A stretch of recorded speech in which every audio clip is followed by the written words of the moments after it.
It's time for Tech Talk with Mathew Dickerson, and I'm your host, Tony Graham. Hello, Matthew. Yeah, good morning, Tony. I'm feeling terrific on this Tech Talk Tuesday. You always do, and that's good for Binjang. I hate to think if you weren't. Getting to the first question, how can instant cameras help patients and nurses connect? Well, it is interesting, isn't it? Can you remember back in those old days, Tony, when we used to have those little instant cameras, and it was very exciting that you could take a photo and have the actual photo there only a minute or two afterwards, after you flapped it around in the air a little bit. And of course, we've moved on since those days, and obviously we've now got digital. We can see it on the phone, we can send it to a printer, we can do a whole range of things with it. But believe it or not, those sort of instant cameras are making a bit of a comeback, and there's been a few different versions of those around. But at the moment, healthcare workers are using them, where they're taking the photos with the instant camera and sticking the photos on their uniform, because patients are becoming a little bit disarmed, if you like, when all they see from their health professionals effectively as a headgear and a face mask.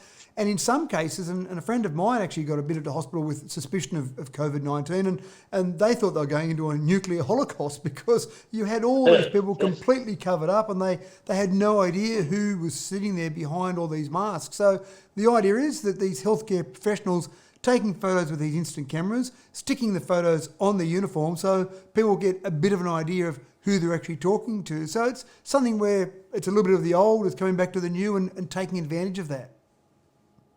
Yeah, we're talking about Polaroid camera era.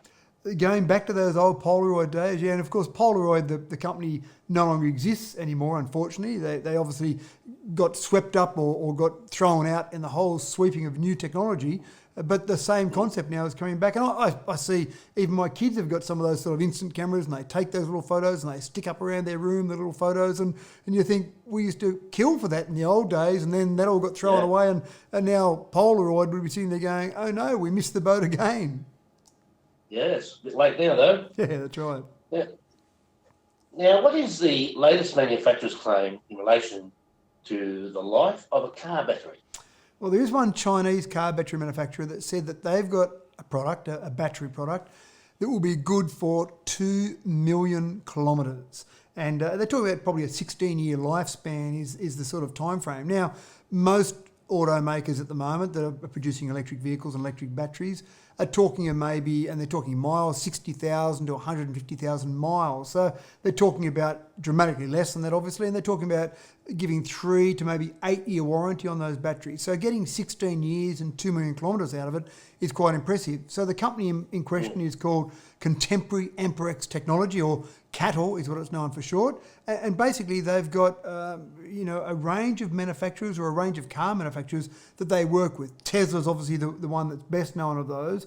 But obviously lots of other manufacturers are getting into the electric car space. Traditional manufacturers are getting into the electric car space. So this particular company's got deals already with BMW, with Honda, with Toyota, Volkswagen, Volvo. So you're getting a fair bit of action there. And when you start to look at the market at the moment, the European market for EVs and plug-in hybrids grew by 72% in the first 3 months of this year compared to the same period last year. Now, you have to keep in mind, they're coming from a low base, but already in Europe, they're up to 7% of all new cars delivered. So they're getting there slowly but surely, and the traction's growing. And I think you'll start to see a fair bit of movement there. We talked about it last week, where the Tesla Model 3 was the highest selling car in California for the first quarter of this year.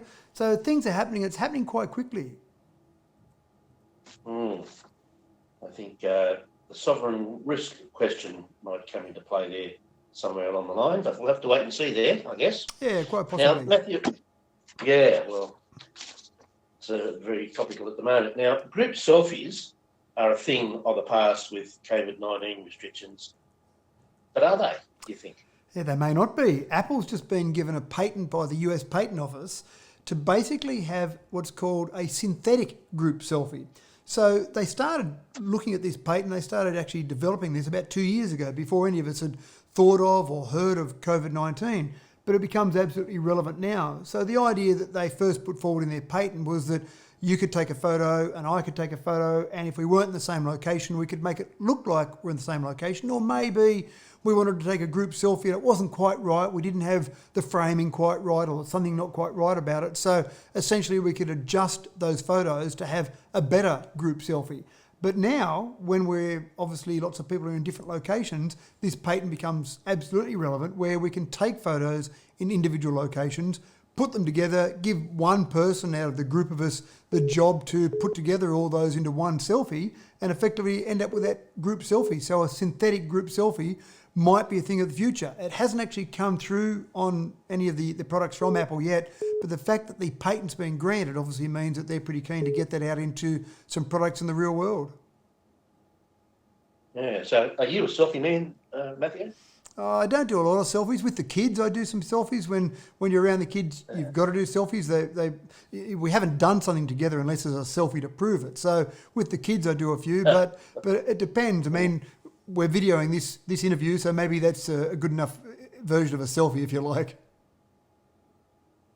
Yes, I can't say that I'm really into the selfie craze, but I guess I would be the odd man out there. Quite possibly.